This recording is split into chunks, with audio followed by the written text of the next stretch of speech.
తన వద్ద కొంత సమయం ఉందని గ్రహించి బ్రూస్ వేగంగా మేఘాల నుంచి బయటకు వచ్చేశాడు. మేఘాల నుంచి బయటికి రాగానే ఎయిర్ ట్రాఫిక్ కంట్రోలర్ను సంప్రదించగా తాము మాయావి దగ్గరలో ఉన్నారని తెలిసింది. నమ్మబుద్ధి అవ్వలేదు. ఎందుకంటే బ్రూస్ ప్రయాణం మొదలుపెట్టి కేవలం 45 నిమిషాలే అయింది. అప్పుడే గమ్యానికి చేరుకున్నాడు. ఇదేలా సాధ్యమని బ్రూస్ కంగారు పడ్డాడు. గమ్యానికి చేరుకున్న తర్వాత తన ఎయిర్ క్రాఫ్ట్ యొక్క ఆయిల్ ని చెక్ చేశాడు. ఆ ఆయిల్ లో సగం మాత్రమే ఖర్చు అయింది. ఇంకా సగం ప్రయాణం కోసం కావాల్సిన ఆయిల్ అలాగే ఉంది.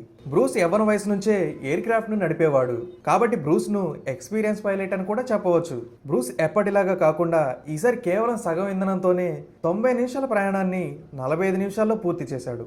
ఈ సంఘటనను పలువురు ఎక్స్పర్ట్స్ ని అడగగా వాళ్ళ వద్ద కూడా ఏం జరిగిందో అనే దానికి జవాబు లేదు. కానీ బ్రూస్ మరియు ఇతరుల థియరీ ప్రకారం ఎయిర్ క్రాఫ్ట్ ఆ మేఘాల్లో ఉన్నప్పుడు వామ్ హోల్ ద్వారా టైం ట్రావెల్ చేసిందని చెప్పారు.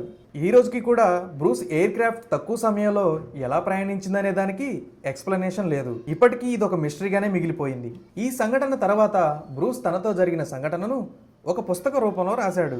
ఇదే ఎంతో మంది మిస్ అయిన బెర్ముడా ట్రయాంగిల్ నుంచి బయటపడ్డ వ్యక్తి స్టోరీ.